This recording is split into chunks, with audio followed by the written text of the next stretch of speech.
Fala galera, hoje vamos falar aqui sobre peculiaridades de percursos, seja na maratona aquática, seja no triatlon ou nas mais diversas modalidades. Então fique ligado que a gente vai começar já.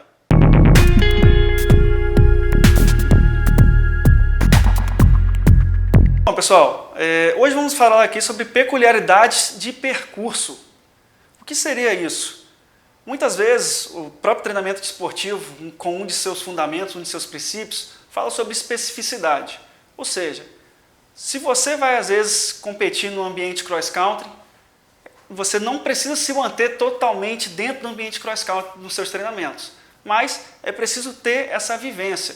Se você vai competir em uma maratona aquática, não necessariamente você vai nadar no mar todos os dias, mas em alguns pontos específicos, em alguns dias específicos, você vai ter que fazer um trabalho no mar. E no triatlon ou nas outras modalidades, isso não é diferente. E o que eu quero me referir quando eu falo sobre peculiaridade? Vamos dar um exemplo aqui da largada do triatlon na natação ou da largada de uma maratona aquática. Muitas vezes essa largada vai ser da terra firme, muitas vezes vai ser de um pórtico flutuante ou de um ponto fixo. E aí você não se preparou para aquela prova. Você tem uma prova-alvo, agora no último final de semana até vai ter o Campeonato Brasileiro de Triatlon Olímpico em Brasília e de vez em quando essa largada é dada em cima de um pórtico flutuante. Então se você não treina esse salto de início de natação, muitas vezes você pode se embolar e acabar estragando sua prova por uma largada ruim. Muitas vezes no triatlon é até comum, durante a natação, realizarmos 2 voltas, sendo que no intervalo entre uma volta e outra você tem que ir na areia, contornar algum cone, alguma boia e entrar novamente na água. Acreditem, essa saída da água quebra muito atleta. Essa questão da mudança do corpo que nós já abordamos anteriormente aqui, todas as variáveis que estão envolvidas nesse simples ato de sair da água, correr na areia e entrar na água novamente, muitas vezes o atleta estraga a prova dele ali. Ele chega a um esgotamento tão grande que tudo que ele planejou posteriormente nas etapas de ciclismo ou de corrida acaba indo por água abaixo. Então, quando você for para alguma prova e você já tem acesso àquele percurso, procure identificar algumas peculiaridades desse percurso. Veja se não tem alguma subida muito longa, subida muito curta ou muito íngreme, se você não vai ter que dar voltas na areia ali durante a natação, da onde você vai largar, e treine um pouco isso na fase específica de treino, que é aquela preparação mais técnico-tática, aquelas 3, 4, 5 semaninhas anteriores à prova. Procure acertar esses detalhes. Pode parecer um pouco bobo, mas não é. Dedique um pouquinho do seu tempo de treino.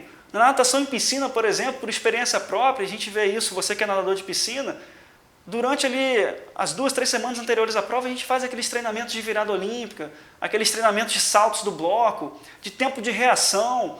Então, a gente pode transferir isso também para os esportes de endurance, acertar todos esses detalhes. Muitas vezes nas transições, a gente vai percorrer ali 100 metros, outras vezes, até a nossa bike, a gente vai correr cerca de meio quilômetro. Isso acontece, você vai correr na grama, às vezes vai correr ali na terra batida descalço. Às vezes você vai ter que saltar várias vezes durante o percurso de natação. Às vezes você vai dar aquele salto ali para montar na sua bike. Então, treine esses detalhes, os detalhes pequenos, mas farão uma grande diferença no resultado final aí da sua prova. Nas transições, por exemplo, às vezes a gente tem que subir alguma rampa, subir escadaria, e quando o atleta não se prepara fisicamente nem mentalmente para isso, todo treinamento vai por água abaixo, como mencionei anteriormente. Então, pessoal, se for para alguma prova, principalmente aquela prova-alvo, tente se inteirar sobre o percurso, estude um pouco o percurso, veja o que tem de diferente. Às vezes, antes de ir para a prova, você já escuta aquele burburinho, os atletas já falam, pô, essa prova tem aquela subida dura, essa prova tem uma descida perigosa, essa prova a gente vai pegar um trecho de areia fofa, essa curva é um pouco perigosa, é mais acentuada. Então, treine isso, independente do seu nível. Vou citar um outro exemplo aqui, o Campeonato Mundial de Triatlon, que foi em Roterdã, no ano de 2017. No percurso do ciclismo haviam mais de 200 curvas, curvas fechadas, curvas dentro da cidade. Então, vou dar um exemplo, os atletas de alto rendimento da seleção mexicana, por exemplo, faziam trabalhos em percursos fechados, dentro de um autódromo, onde eles faziam tiros, treinamentos intervalados intensos, contornando cone, pessoal. Atleta de alto rendimento treinando, contornando cones. Para vocês terem uma ideia, trabalhar técnica nunca é demais. Hoje em dia o triatlo desenvolveu muito, as provas de corrida de rua também desenvolveu muito. Antigamente estava acostumado muito em, a prova vai ser na orla, não. Hoje as provas são dentro da cidade, você sobe ponte, sobe ladeira, desce ladeira, pega a rua estreita, pega a paralelepípedo.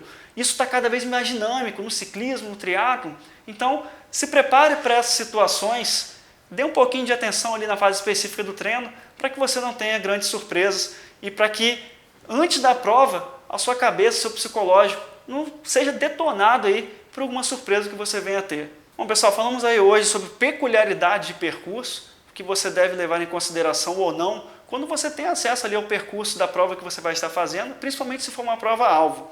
Se você tiver alguma dúvida, quiser bater algum papo, é só fazer contato aí, deixe seu comentário, siga a página da equipe Romulo Santos, a página da loja Outside, e a gente vai ter o maior prazer em estar argumentando, debatendo e tirando algumas dúvidas. Fique ligado aí nos próximos vídeos e obrigado aí pela atenção mais uma vez.